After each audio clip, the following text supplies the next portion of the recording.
계속해서 뉴스 파헤치기로 이어가겠습니다.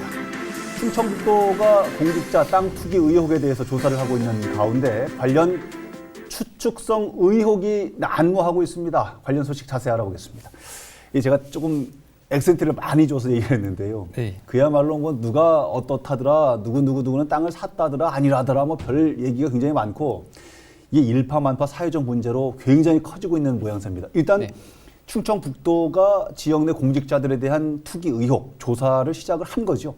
네, 이 LH 땅 투기 의혹으로 촉발된 이 공직자들의 이 투기 문제가 이제 충북으로까지 번지면서 예. 이 각종 시민단체에서 충청북도에서도 이 전수조사를 해야 되는 거 아니냐 예. 이런 이야기가 많이 나왔었는데요. 이에 충청북도랑 청주시가 산업단지를 비롯한 개발사업 예정지에 대한 이 공직자 투기 조사에 나서기로 했습니다. 그렇군요. 예.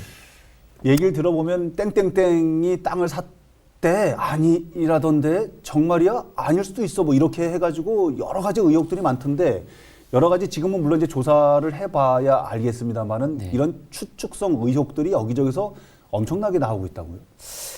네, 그동안 이 일부 공무원들이 투기 등이 이제 심심치 않게 적발되던 상황이었기 때문에 네. 청주시 같은 경우에도 2017년경에 이 부동산 투기 의혹이 적발돼서 징계를 받은 공무원이 있었습니다. 그래서 이 세 명의 공무원이 서로가 주도자라면서 이제 책임을 떠넘기면서 고발까지 이어진 사건이 있었는데요. 네네. 이런 사건들이 있다 보니까 아마 청주시 안팎에서는 말씀하신 것처럼 누가 어디서 땅을 사서 얼마를 벌었다더라, 아니면 뭐 등기부 등본에 누구 이름이 나와 있다더라, 예, 이런 소문이 많이 나게 됐습니다. 그래서 이번 전수조사에서 이 청주 넥스트폴리스 산업단지와 예. 그리고 음성 맹동 인곡 산업단지, 예. 그리고 오송 삼생명과학 국가산업단지 이 개발 예정 사업지에 대해서 이 충북개발공사 그리고 충북도 바이오산업국 경제통상국에 지난 7년간 근무한 적이 있었던 직원들에 대해서는 혹시 뭐 수상한 토지 거래가 있는지, 그리고 보상 과정에서 탈법이나 위법한 경우가 있었는지에 대해서 조사한다고 합니다. 일반인들 입장에서 봤을 때는요, 이런 투기를 할 수 있는 분들, 그리고 정보를 가져다 불법적으로 사용할 수 있는 사람들은 당연히 해당 직간접적인 당사자들이 아닐까, 이런 의혹이 합리적 의심이라고 해서 들기도 하는데요. 그래서 이런 추측성 의혹의 관련 대상자가 청주시의 전현직 간부급 공무원이다, 이런 얘기가 나오는 거 아닙니까? 네, 청주시 간부급 전형직 공무원 서너시 이 청주 테크노폴리스 땅을 사들여서 시세차익을 남겼다가 총리실에 감사를 받았다는 구체적 정황이 담긴 풍문이 돌기도 했는데요. 그렇기 때문에 그런 의혹들이 있었군요. 네. 청주시를 비롯해서 이 지자체를 통해서 이 일부 소문의 진위를 확인을 하고 있는데 이 실체적인 진실이 무엇인지는 이제 아직까지 밝혀지지는 일단 조사를 더 않았다고 해봐야 합니다. 되는 상황인 거고요. 그런 의혹이 있었다는 거지.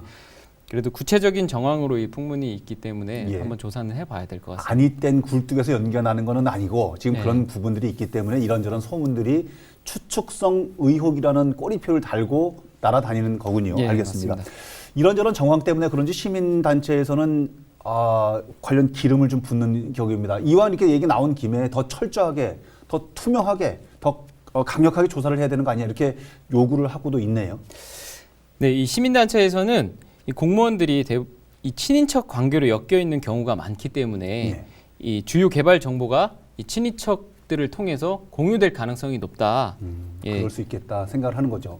특히 충북 참여자치시민연대는 청주시만 보더라도 공무원 전체 3,000명 중에 3분의 1이 친인척이고 그 부부 공무원도 300상이나 육박한다고 주장을 하고 있습니다. 그래서 또 구체적으로는 이 지방자치단체의 사무관급 이상 공무원들에게 모두 재산을 공개해야 된다.